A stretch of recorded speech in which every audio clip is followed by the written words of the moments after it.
What if I told you that staying single for years can actually rewire the way your brain thinks? Not just your dating life, your brain. After enough time alone, something strange starts happening. You stop missing relationships the way you used to. You become more comfortable on your own. You enjoy your freedom more than you expected. And then, something even stranger happens. When the right person finally comes along, your mind doesn't always see them as an opportunity. Sometimes it sees them as a threat. Not because you don't want love, but because your brain has adapted to life without it.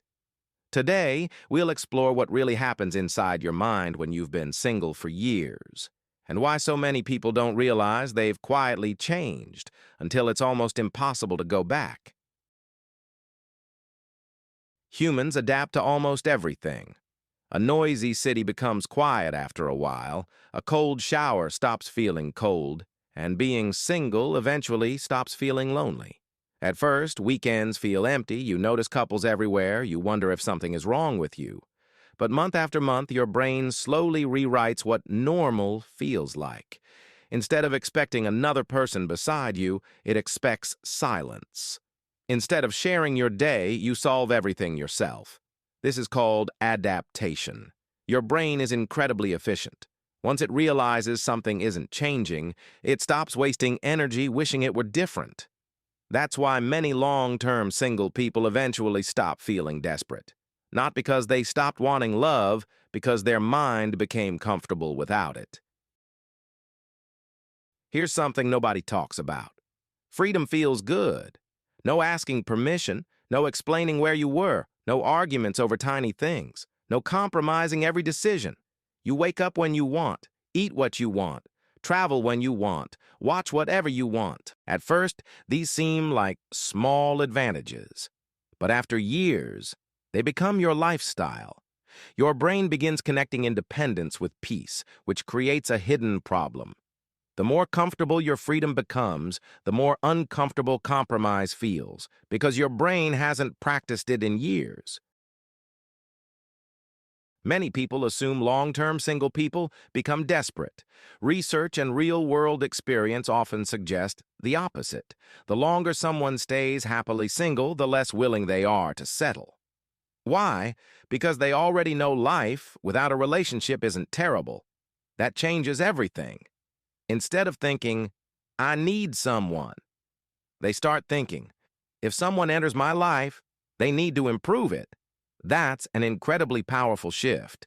It raises standards, sometimes in a healthy way, sometimes so high that almost nobody seems worth disrupting your peace. Imagine someone suddenly rearranging your room after you've lived there for 5 years. Even if they're trying to help, it feels wrong. That's exactly what happens emotionally. After years alone, your routines become part of your identity. Your quiet evenings, your hobbies, your personal space, your schedule.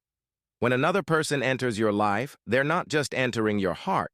They're entering a system that's been running perfectly fine without them. So when they ask for time, attention, compromise, your brain sometimes reacts as if you're losing something instead of gaining someone. You aren't protecting loneliness, you're protecting peace. One of the biggest psychological changes is emotional self-reliance. Bad day? You handle it. Stress? You deal with it. Family problems? You carry them yourself. Over time, your brain becomes incredibly efficient at self-soothing. That sounds healthy, and often it is. But there's another side.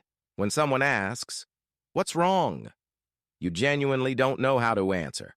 Not because you're hiding your emotions, because you've trained yourself not to depend on anyone. The walls weren't built overnight. They were built one problem at a time.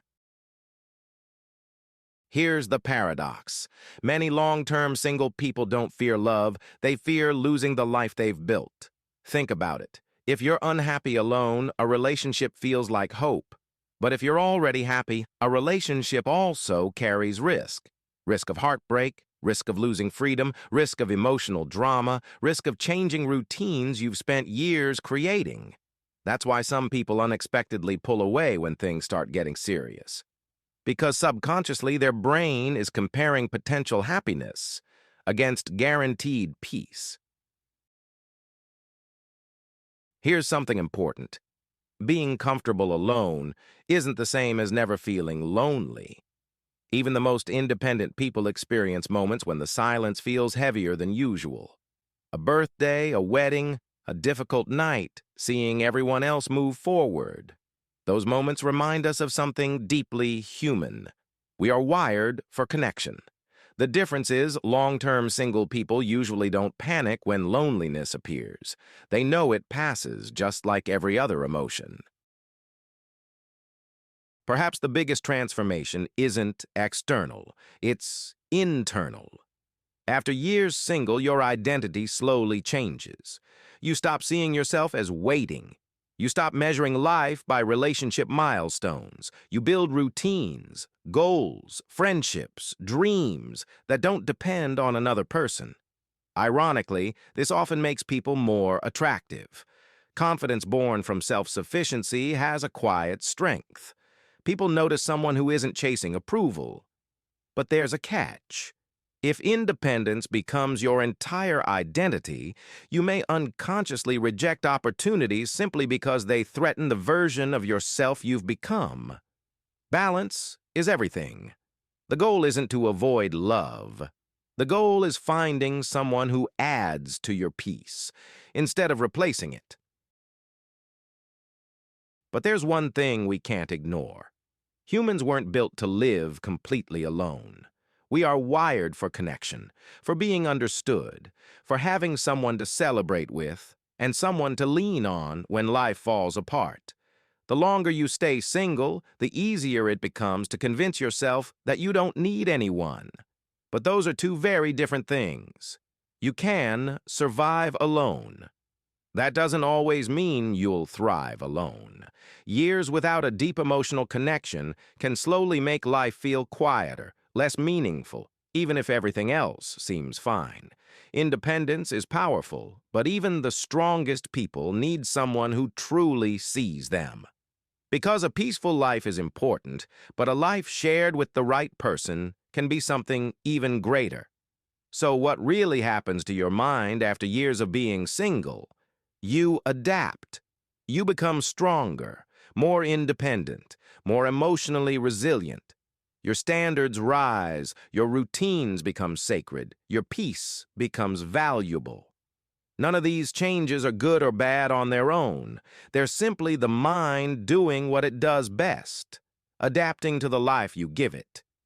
The real question isn't whether staying single changes your brain. It absolutely does.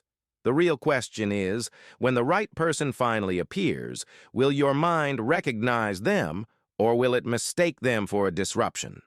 Let me know in the comments. Do you think being single for years makes finding love easier or harder?